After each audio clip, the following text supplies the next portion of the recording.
যতক্ষণ দেহে আছে প্রাণ, প্রাণপণে সরাব পৃথিবীর যত জঞ্জাল। এ বিশ্বকে এ শিশুর বাসযোগ্য করে যাব আমি, নবজাতকের কাছে এ আমার দৃঢ় অঙ্গীকার। 1943 সালের বা 1350 বঙ্গাব্দের যে মন্বন্তর ও দুর্ভিক্ষ, সেই মন্বন্তর ও দুর্ভিক্ষের ঠিক পরেই কবি সুকান্ত ভট্টাচার্য সাহিত্য জগতে পদার্পণ করেছিলেন। আর তখনই তিনি তার লেখনী ধরলেন আর কি। তিনি রচনা করলেন কিছু কাব্য কবিতা। ছাড়পত্র নামে যে কাব্যগ্রন্থ, আর ছাড়পত্র কাব্যগ্রন্থের অন্তর্গত যে কবিতা ছাড়পত্র কবিতা, ওই কবিতায় তিনি বলেছেন, এই যে অঙ্গীকার বললাম, নবজাতকের কাছে আমার দৃঢ় অঙ্গীকার। পৃথিবী থেকে সমস্ত জঞ্জালকে সরাবার তিনি দৃঢ় প্রতিজ্ঞা করলেন। কিন্তু তিনি প্রতিজ্ঞা করলেন ঠিকই, কিন্তু পারলেন না বেশি দিন সেই জঞ্জাল সরানোর কাজে নিজেকে নিযুক্ত রাখতে। কারণ তিনি কিশোর কবি হয়েই রয়ে গেলেন। 1926 সালে কবির জন্ম, আর মৃত্যু 1947 সালে। অর্থাৎ মাত্র 21 বছর বয়সেই কবি এই ইহলোক ত্যাগ করে চলে গেলেন। এখন সেই কবি সুকান্ত ভট্টাচার্য, যিনি কিশোর কবি, সাম্যবাদী কবি, সাম্যবাদী অর্থাৎ সমতার মতবাদে বিশ্বাসী কবি, সেই সুকান্ত ভট্টাচার্যের ঘুম নেই কাব্যগ্রন্থের অন্তর্গত একটি কবিতা চিরদিনের, যেটি বর্তমানে ক্লাস 7 অর্থাৎ 7ম শ্রেণীর সেকেন্ড টার্ম সিলেবাসের অন্তর্গত। এখন এই কবিতাটি বিস্তারিত, নিখুঁত, পুঙ্খানুপুঙ্খ লাইন ধরে ধরে আলোচনা করে তোমাদের বুঝিয়ে দেব। তোমরা ভিডিওটি স্কিপ না করে প্রথম থেকে শেষ পর্যন্ত দেখবে, তাহলে তোমাদের পরীক্ষায় যেরকম কোশ্চেনই আসুক তোমরা সব প্রশ্নের অ্যান্সার করতে পারবে। কবি সুকান্ত ভট্টাচার্য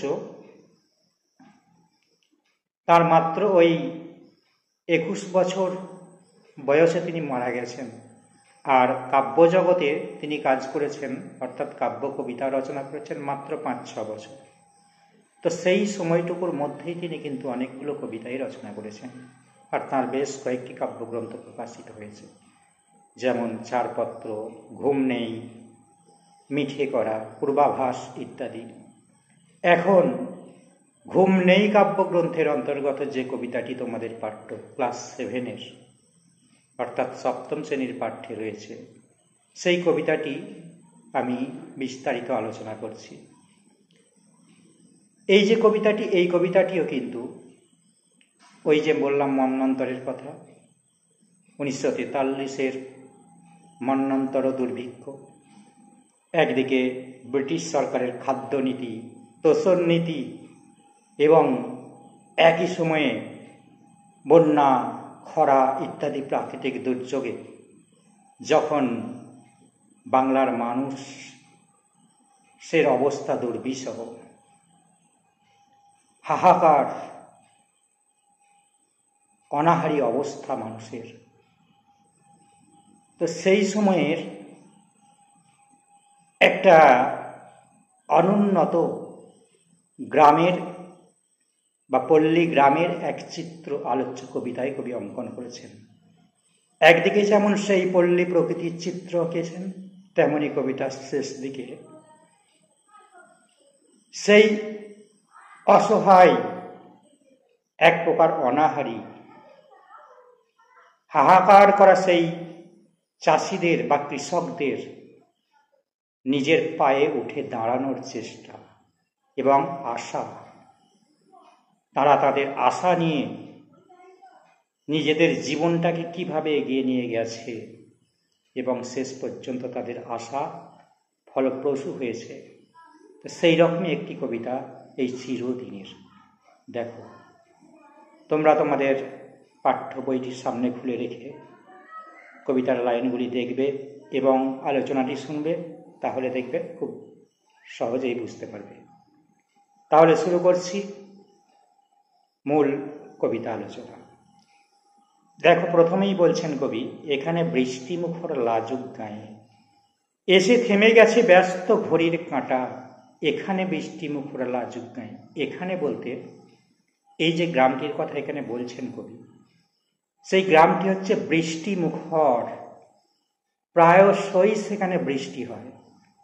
আর লাজুক গ্রাম এই কারণেই বলা হয়েছে, পল্লী গ্রাম বা পল্লী প্রকৃতি সাধারণত শান্ত হয়, লাজুক প্রকৃতির হয়। শহরের মতো গ্রাম বাংলা অত চঞ্চল, অস্থির, ব্যস্ত থাকে না। শহরের মানুষ ঘড়ির কাঁটা ধরে একটা নিয়ম মাফিক বাঁধা ধরা নিয়মের মধ্যে তারা কিন্তু সবসময় চলে, আর তাদের মধ্যে সবসময় একটা অস্থিরতা, চঞ্চলতা ভাব দেখা যায়। কিন্তু গ্রামের ক্ষেত্রে সেটা হয় না। তো সেই জন্যই কবি এই গ্রামটিকে বললেন কি, যে বৃষ্টিমুখর লাজুক গাঁ, গাঁ মানে গ্রাম, এসে থেমে গেছে ব্যস্ত ঘড়ির কাঁটা। তাহলে এখানে ঘড়ির কাঁটা এসে থেমে গেছে বলছেন কবি। তাহলে ব্যস্ত ঘড়ির কাঁটা কোথায় থেমে গেছে? না, বৃষ্টিমুখর এই লাজুক গাঁয়ে এসে থেমে গেছে। মানে এখানের মানুষের মধ্যে নেই কোনো ব্যস্ততা, শহরের মানুষের মতো কোনো চঞ্চলতা, ঘড়ির সময় বাঁধা, কাজের মধ্যে ব্যস্ত থাকা, এইগুলো এই গ্রাম বাংলার এই যে গ্রাম্য প্রকৃতির চিত্রকবি এখানে এঁকেছেন সেখানকার মানুষদের মধ্যে নেই। আর এটাও বলা যায়, যেহেতু গ্রামটি বৃষ্টি মুখর, সেই জন্যই সেই মানুষ তাদের কর্ম থেকে, মানুষ সেই প্রাকৃতিক দুর্যোগের মধ্যে তারা বৃষ্টি যখন পড়ছে সেই মুহূর্তে তারা তাদের কর্ম থেকে বিরত হয়ে তারা নিজেদের বাড়িতে বসে থাকতে বাধ্য হয়। অর্থাৎ তাদের ঘড়ির কাঁটা তখন যেন, এই ব্যস্ত ঘড়ির কাঁটা যেন থেমে যায়, এ কথা কবি এখানে বললেন। সবুজ মাঠেরা পথ দেয় পায়ে পায়ে। গ্রামটা এতটাই অনুন্নত যে সেখানে চলাচল করার উপযুক্ত পথ পর্যন্ত নেই। ওই গ্রামবাসীরা বা গ্রামের চাষিরা পথ পায় কোথা থেকে, বা কে তাদেরকে পথ দেয়? না, সবুজ যে ধান ক্ষেত, ধানের জমি বা শস্যের জমি, ফসলের যে জমি, সেই জমির মাঝ দিয়েই তারা যাতায়াত করে। আর যাতায়াত করে করেই সেখানে যে ঘাস বা ফসল, সবুজ ফসল, সেই ফসলের উপর দিয়েই তাদেরকে যাতায়াত করতে হয়। আর তার ফলে সেই দিকে তৈরি হয়ে যায় পথ, তাদের যাতায়াত করার একটা পথ তৈরি হয়ে যায়। তোমরা জানো, যে দিক দিয়ে মানুষ সবসময় চলাচল করে সেই স্থানটা যত গাছপালা, যত আগাছাই থাক না কেন, সেখানটা পরিষ্কার হয়ে একটা রাস্তা তৈরি হয়ে যায়। ঠিক সেই ব্যাপারটা এখানে কবি বলছেন, যে সবুজ মাঠেরা পথ দেয় পায়ে পায়ে, পথ নেই তবু এখানে যে পথ হাঁটা, এখানে চলাচল করার বা যাতায়াত করার মতো উপযুক্ত পথ নেই, তা সত্ত্বেও এখানে তাদেরকে ওইভাবেই পথ হাঁটতে হয়, ওইভাবেই তাদেরকে পথ চলতে হয়। ওই ধানের যে জমি বা শস্যের যে জমি, ফসলের যে জমি ক্ষেত, সেই ক্ষেতের উপর দিয়েই তাদেরকে চলাচল করতে হয়। জোড়া দিঘি, তার পাড়েতে তালের সারি। আর এই যে পথ, এই পথের পাশেই রয়েছে কি? জোড়া দিঘি। দিঘি কাকে বলে? না, বৃহৎ জলাশয়কে বলা হয় দিঘি। মানে পুকুর, মানে বিশাল আকারের যে পুকুর, তাকেই আমরা কি বলবো? দিঘি। তাহলে এখানে বলছেন কবি জোড়া দিঘি রয়েছে সেখানে, আর তার পাড়েতে রয়েছে, সেই দিঘির পাড়ে রয়েছে সারি সারি তাল গাছ, দূরে বাঁশ ছাড়ে আত্মদানের সারা। আর দূরে সেই গ্রামের যেদিকেই তাকানো হয় না কেন সেদিকেই দেখা যায় শুধু বাঁশ ঝাড়। আমরা জানি গ্রাম্য প্রকৃতির সুন্দর অপূর্ব সৌন্দর্য এবং সম্পদ বলা যায় এই বাঁশ ঝাড়, বাঁশ গাছ। এক সময় বা সেই সময়ের কথা, যে সময়ের কথা আমরা বলছি, সেই সময় বাঁশ গাছ হচ্ছে মানুষের কাছে পরম সম্পদ স্বরূপ ছিল। কারণ ওই বাঁশ গাছ থেকেই কিন্তু, বাঁশ গাছকে কাজে লাগিয়েই কিন্তু মানুষ সেই সময় কি করত, তাদের নিজেদের বাসস্থান, বসবাসের গৃহ পর্যন্ত নির্মাণ করত। অর্থাৎ বাঁশ গাছ পরোপকারের জন্য সারি সারি বা সারিবদ্ধভাবে দূরে সেখানে দাঁড়িয়েছিল। সেই জন্যই বলছে দূরে বাঁশ ছাড়ে আত্মদানের স্থান। আত্মদান কাকে বলে না, নিজেকে অপরের জন্য দান করে যারা, এখানে বাঁশ গাছগুলো আত্মদানের সাড়া দিচ্ছে তাদেরকে, সেই গ্রামবাসীদেরকে বা গ্রাম্য কৃষকদেরকে। সেই জন্যই কবি বললেন যে দূরে বাঁশ ছাড়ে আত্মদানের সাড়া, পচা জল আর মশাই অহংকার। পচা জল, বললাম অনুন্নত গ্রাম, সবসময় যদি বৃষ্টি হয় তো স্বাভাবিকভাবেই সেখানে কি পচা জল, তারপর মশা, এইসবের উৎপাত হবে। তো এখন সেই মশাই অহংকারী, অর্থাৎ সেই অহংকারী মশারা যেন তাদের অহংকার নিয়ে কি করছে না, মানুষের উপর আক্রমণ করছে। সেই মানুষগুলো একদিকে দুর্ভিক্ষে, মন্বন্তরে, দুর্বিষহ, জর্জরিত, কবলিত, তার উপরে এই পচা জল, মশা, এই সব কিছুতে যেন মানুষ অতিষ্ঠ হয়ে পড়ছে। পচা জলের ফলে কি হচ্ছে না, মানুষদের মধ্যে নানান রকম রোগ, টাইফয়েড, কলেরা ইত্যাদি রোগ, আবার মশার জন্য জ্বর, ম্যালেরিয়া, ডেঙ্গু ইত্যাদি নানান রকমের জ্বর। তো নীরব এখানে অমর কিষান পাড়া, বলছে নীরব এখানে অমর কিষান পাড়া। ওই কিষান পাড়া হচ্ছে সেখানে, তা সত্ত্বেও কিন্তু নীরব থেকে সবকিছু মুখ বুজে সহ্য করে নিয়েও এই সমস্ত কিছুকে সহ্য করছে তারা, সমস্ত যন্ত্রণা, সমস্ত এই যে মশাদের উৎপাত,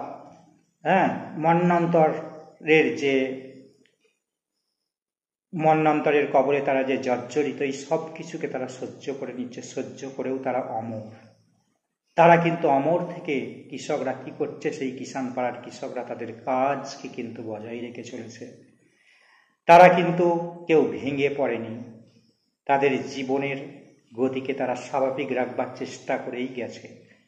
এই গ্রামের পাশে মজা নদী 12 মাস, আর এই গ্রামের পাশ দিয়ে গেছে মজা নদী। মজা নদী মানে যে নদী শুষ্ক থাকে বর্ষাকাল ছাড়া, বর্ষার জলে পুষ্ট থাকে শুধুমাত্র। যখন বর্ষাকাল আসে তখন বর্ষার জলে ভরে, বাকি অন্য সময় শুকনো হয়ে থাকে। তো সেই মজা নদী 12 মাস বর্ষায় আজ বিদ্রোহ বুঝি করে। যখনই 12 মাস মজা নদী কি করে, শুকিয়ে থাকে, শুষ্ক অবস্থায় থাকে, আর যখনই বর্ষা আসে তখন সে ফুলে ফেঁপে ওঠে জলে, যেন বিদ্রোহ করছে। অর্থাৎ তার বাঁধ ভেঙে যেন নদী তার জলস্রোত চারিদিকে বইয়ে দিচ্ছে, অর্থাৎ চারিদিককে বন্যা কবলিত করে তুলছে। সেই জন্যই বলছে যে বর্ষায় আর বিদ্রোহ বুঝি করে। প্রশ্ন হবে বিদ্রোহ বুঝি করে, কে বিদ্রোহ করে? প্রশ্ন হবে, তখন লিখতে হবে মজা নদী বিদ্রোহ করে। কোন সময়ে? এই বর্ষায়। গোয়ালে পাঠায় ইশারা সবুজ ঘাস। আর এই গ্রামবাসীরা বা ওই কিষান পাড়ার মানুষরা, কৃষকরা, তারা কি করে, গোয়ালে ঘাস পাঠায়, সবুজ ঘাস। ইশারা মানে কি ইঙ্গিত। সবুজ ঘাস তারা কেটে সেই সময় গোয়ালের যে তাদের গরু, সেই গরুদের খাদ্য হিসাবে সবুজ ঘাস পাঠিয়ে দেয়। এই গ্রাম নতুন সবুজ ঘাগরা পরে। বর্ষাকালে যত বৃষ্টি হয় তার সঙ্গে সবুজ, চারিদিক যেন সবুজ হয়ে ওঠে। আর নতুন সবুজ ঘাগরা পরে। ঘাগরা মানে, ঘাগরা হচ্ছে এক ধরনের পোশাক, তাই না?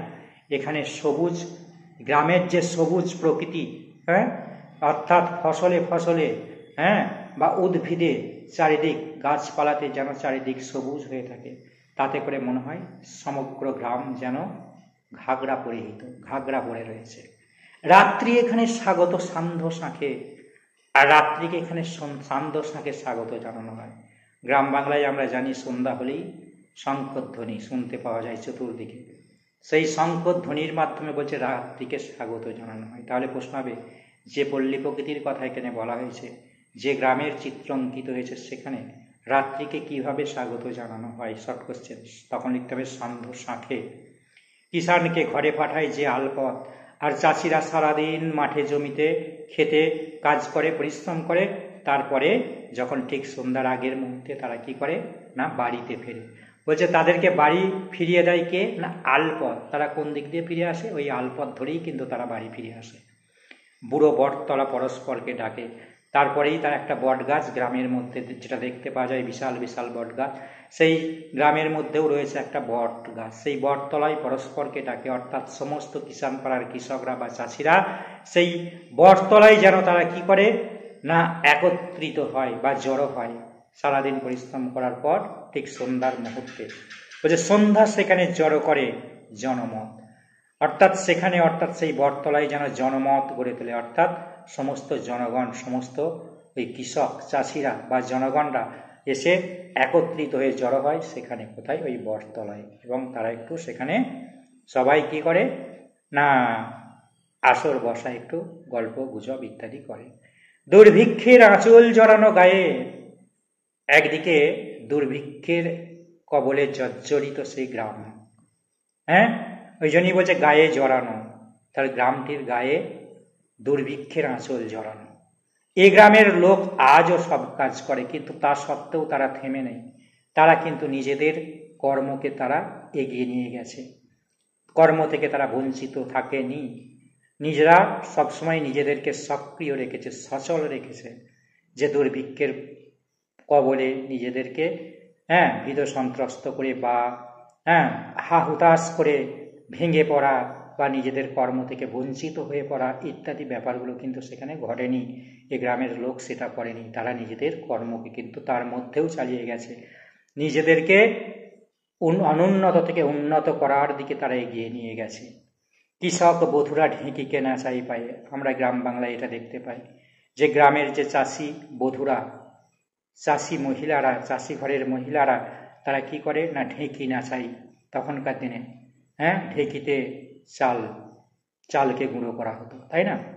তখন এখনকার মতো ধানকল বা শস্য পেশাই করার কোনো মেশিন ছিল না, তাই না? তখন ঢেঁকির মাধ্যমেই কিন্তু সব ধরনের শস্যকে পেশাই করা হতো। সেটাই বলা হচ্ছে, কৃষক বধুরা ঢেঁকিকে নাচাই পায়ে, পা দিয়ে ঢেঁকি নাচায়।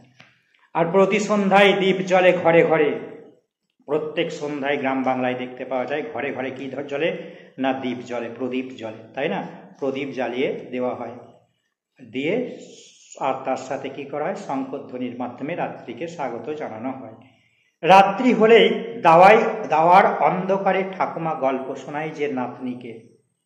আর রাত হবার সঙ্গে সঙ্গেই তখনকার দাদু ঠাকুমারা কি করতেন? এখানে ঠাকুমা বলেছেন, ঠাকুমাই বলবে। ঠাকুমা কি করতেন না নাতনিকে গল্প শোনাতেন। কিসের গল্প? না কেমন করে সে আকালেতে গতবারে চলে গেল লোক দিশেহারা দিকে দিকে। অর্থাৎ তার আগে যে ঘটে গেছে আকাল, যে দুর্ভিক্ষ, মন্বন্তর, তাতে কত মানুষ দিশেহারা হয়ে দিক হারিয়ে নানান দিকে হারিয়ে গেছে। প্রায় 3 মিলিয়নের বেশি মানুষ সেই সময়, সেই যে মন্বন্তর 1943-এর মন্বন্তরের কবলে কি না হারিয়ে গিয়েছিল, মানুষের মৃত্যু হয়েছিল। তো সেই কথাই, সেই গল্পই, সেই কাহিনী কে বলে না ঠাকুমা নাতনিকে সন্ধ্যেবেলায় বসে বসে বলতেন। এখানে সকাল ঘোষিত পাখির গানে, এখানে মানে এই যে গ্রাম, এই গ্রামটাতে সকাল ঘোষিত হয় কিসে না পাখির গানে। সকাল হতে না হতেই নানান রকম পাখির পূজন সেই গ্রামবাসীরা শুনতে পায়। কামার, কুমোর, তাঁতি তার কাজে জোটে। অর্থাৎ যদি বলা হয় এই যে কবিতার মধ্যে কোন কোন জাতির উল্লেখ আছে, তখন এইগুলো তোমাদেরকে লিখতে হবে। কামার, কুমোর, তাঁতি, তারা যে যার নিজের কাজে তারা নিজেদেরকে নিযুক্ত রাখে। সারাটা দুপুর ক্ষেতের চাষির কানে একটানা আর বিচিত্র ধ্বনি ওঠে। অর্থাৎ সারা দুপুর ধরে চাষিরা কি করে? খেতে অর্থাৎ জমিতে নিজেদের কাজকে চালিয়ে যায়। আর তার সাথে সাথে সেই কাজের যে একটা কাজের মধ্যে যে একটা ছন্দ, একটা সুর, সেই ছন্দে শুধু কানে রেখো, একটা কবিতা 7-এই তোমরা পড়েছ, প্রথম টার্মে, প্রথম কবিতা। সেই ছন্দে কান ডাকার মতো, সব কিছুর মধ্যে একটা সুর থাকে, ছন্দ থাকে। এখানে সেই চাষিরা যে মাঠে এর মধ্যে যে কাজ করছে, সেই কাজের মধ্যেও একটা সুন্দর একটা ছন্দের সুর, সেই সুরটা যেন তাদের নিজেদের কানেই প্রতিধ্বনিত হতে থাকে। এখানে সেটাই বলা হচ্ছে, সারাটা দুপুর ক্ষেতের চাষির কানে একটানা আর বিচিত্র ধ্বনি ওঠে। অর্থাৎ তাদের যে কাজ করার যে সুর বা ছন্দ, সেই ছন্দের যে সুর ধ্বনি, সেটা তাদের কানে যেন প্রবেশ করে, এ কথা এখানে কবি বললেন। হঠাৎ সেদিন জল আনবার পথে কৃষক বধূ সে থমকে তাকায় পাশে। একদিন কোনো এক কৃষক বধূ জল আনতে যাচ্ছে, জল আনতে আনতে থমকে দাঁড়িয়ে পাশের দিকে তাকিয়ে দেখছে। কি দেখছে না, ঘোমটা তুলে সে দেখে, ঘোমটা তুলে সে দেখে নাই কোনো মতে, মানে কোনোভাবে সে ঘোমটাটি তুলে তখন দেখতে পাই, কি দেখতে পাই, এখানে একটা কবি আশার আলো দেখালেন। হ্যাঁ, ওই রকম পরিস্থিতিতে দুর্ভিক্ষে সব কিছু প্রায় তাদের নিঃস্ব শেষ হয়ে গেলেও তারা আবার নতুন করে কিন্তু বাঁচার একটা পথ খুঁজে পাচ্ছেন। সে বছর দেখা গেল কি না, নতুন করে সবুজ ফসলের সুবর্ণ যুগ আসে। লেখাই আছে যে সুবর্ণ যুগ আসে, যেন সোনার ফসল নতুন করে সে বছর প্রচুর ফসল ফলে ওঠে, অনেক ফসল হয়। তার আগে যে হাহাকার দুর্ভিক্ষ হয়েছে, বন্যা কবলিত এলাকা, ঠিক আছে, খরাও কোনো কোনো সময় খরাও হয়েছে, তাতে দেখা গেছে সব তাদের শেষ হয়ে গেছে, তাদের ফসলও ফলতো না। কিন্তু এবছর নতুন করে দেখতেন কবি, ওই কৃষক বধূ জল আনতে গিয়ে হঠাৎ থেকে যেদিকে তাকায়, পাশ ফিরে তাকিয়ে দেখে, কি দেখে, যেন সবুজ ফসলের চারিদিক ভরে গেছে। অর্থাৎ তারা নতুন করে বাঁচার একটা পথ তারা খুঁজে পাচ্ছে। ঠিক আছে, তাদের যে দীর্ঘদিনের যে কষ্ট, সেই কষ্টের সুরাহা এবার হয়তো হতে চলেছে। এটাই কবি এখানে একটা আশার আলো দেখালেন। ঠিক আছে, অর্থাৎ ভেঙে না পড়ে চাষিরা কিন্তু নিজেদের পায়ে দাঁড়িয়ে আস্তে আস্তে কি করলেন না, আবার নতুন করে বাঁচার একটা দিশা খুঁজে পাচ্ছেন। এখানে এই কথাই কবিতার শেষে, এই বার্তায়, এই ইঙ্গিতই কবি দিলেন। ঠিক আছে, আশা করি তোমরা শেষ পর্যন্ত যারা শুনছো বা শুনলে, অবশ্যই আলোচনাটি তোমাদের কাছে খুবই মনোরম এবং খুবই তাৎপর্যপূর্ণই হয়ে উঠেছে বলে আমি মনে করছি। এবং এখান থেকে যেরকম ধরনের কোশ্চেন আসুক, আশা করছি তোমরা এবারে খুব সহজেই উত্তরও করতে পারবে। যাই হোক, যারা শুনবে বা শুনছো, অবশ্যই যদি ভালো লেগে থাকে তাহলে একটু লাইক, শেয়ার, কমেন্ট করে দিও, যাতে আবার পরবর্তী ভিডিওগুলো আমি করার উৎসাহ পাই। এবং পারলে একটু চ্যানেলটিকে সাবস্ক্রাইব করে দেবে, তাহলে পরবর্তী সমস্ত ভিডিও তোমরা খুব সহজেই তোমাদের কাছে পৌঁছে যাবে এবং তোমরা তোমাদের যে পাঠ্য বিষয়গুলো খুব সহজেই নিজেদের আয়ত্তে নিয়ে আসতে পারবে এবং সব প্রশ্নের আনসারও খুব সহজেই করতে পারবে। তাহলে আজকের আলোচনাটি এখানেই শেষ করলাম।